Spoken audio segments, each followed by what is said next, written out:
बिस्मिल्लाहिर्रहमानिर्रहीम। Hidayatullah from Farooq degree college.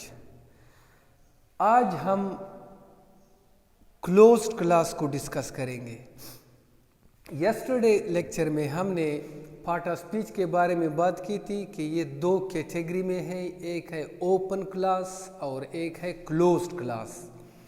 तो कल यस्टरडे को हमने ओपन क्लास को डिस्कस किया था और आज ही उसका लास्ट जो पार्ट है क्लोज्ड क्लास, उसके बारे में बात करेंगे। तो इसको इसलिए क्लोज्ड क्लास कहा जाता है क्योंकि ये न्यू कमर को एक्सेप्ट नहीं करते। मतलब है इसमें नए जो वर्ड्स है वो नहीं आ सकते। फॉर एग्जांपल आर्टिकल है ए एन और दी, वही तीन है, इसमें ना नया आ सकता है ना वो आने देता है।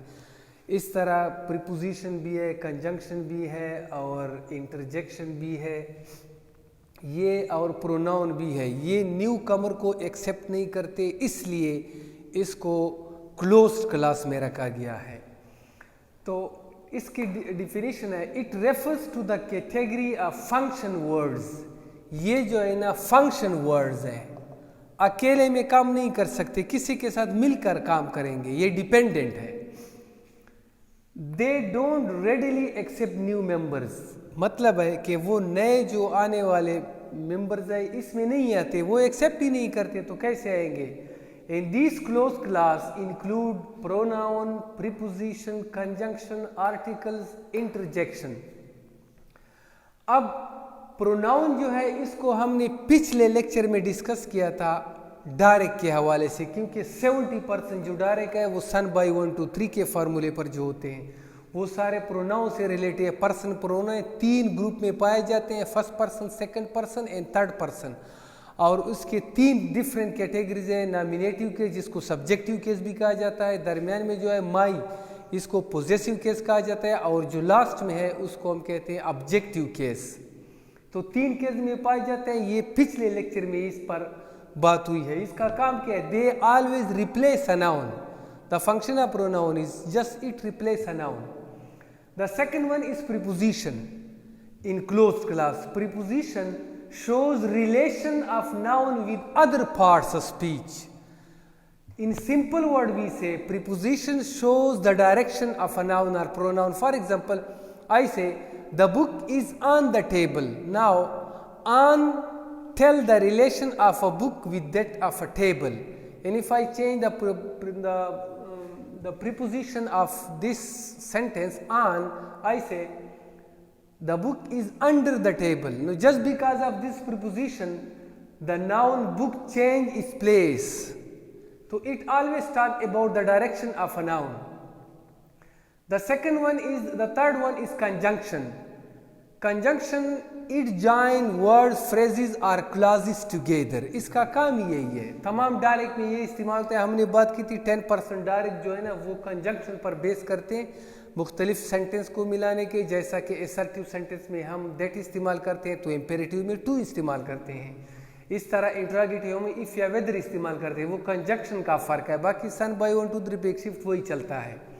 तो conjunction words, phrases, clauses together join करता है। जैसा कि Aslam and Akbar are friend. अब असलम और अकबर जॉइन किया है एंड ने। इन सेकेंड एग्जाम्पल आई से अल्लाह is, he says that Allah is one. Now he says is one part and Allah is one is another part. Allah is one is independent clause and he says is dependent clause, and these independent and dependent joined by and by that, and that is conjunction. Conjunction are of very categories, very types. Yes. Conjunction के अंदर मुख्तलिफ किस्में, जो important है सबसे अहम वो है सबऑर्डिनेटिंग कंजंक्शन, कोऑर्डिनेटिंग। ये कोरिलेटिव पेयर में इस्तेमाल होता है, लेकिन इसका इस्तेमाल इतना नहीं है इस लेवल पे जितना कि सबऑर्डिनेटिंग कंजंक्शन का है और कोऑर्डिनेटिंग कंजंक्शन का है।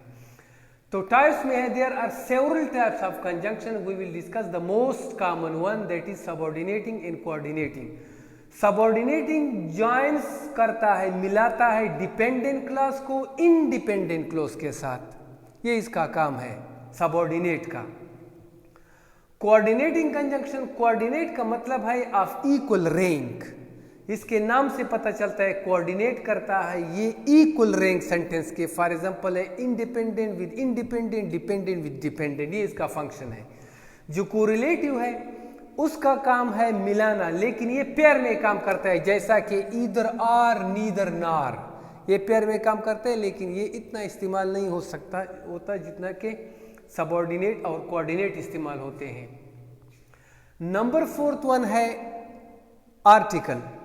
तो आर्टिकल्स को वीक एडजेक्टिव्स भी कहा जाता है, इसलिए कहा जाता है क्योंकि इनका जो फंक्शन है रिलेटेड टू एडजेक्टिव्स है। ये भी मीनिंग को स्पेसिफाइड भी करता है, अनलिमिटेड भी करता है, लिमिटेड भी। एडजेक्टिव का भी यही काम है, इस बेस पर इसको वीक एडजेक्टिव्स भी हम कह सकते हैं।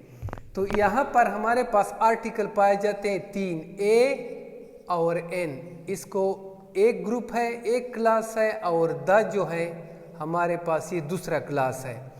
तो इस द को हम कहीं भी इस्तेमाल कर सकते हैं क्योंकि ये चीज़ों को स्पेसिफाइड बना देता है। ये दो जो है ये चीज़ों को जर्नलाइज कर देता है, इसका फंक्शन ये है। तो इसके इस्तेमाल में जो है ना, हम फॉर एग्जांपल एक वर्ड है हमारे पास HONEST, ऑनेस्ट।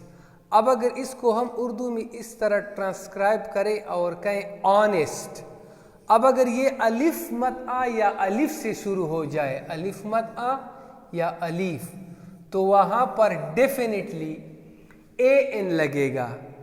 ये वावल का फार्मूला इसमें नहीं चलता कि जो वावल से शुरू होता है तो फिर उससे पहले AN लगता है, जो वावल से शुरू नहीं होता उससे पहले नहीं। देखो H तो ग्लोटल कॉन्सोनेंट है, लेकिन जब उसका साउंड इस तरह है तो इसके पहले AN लगेगा।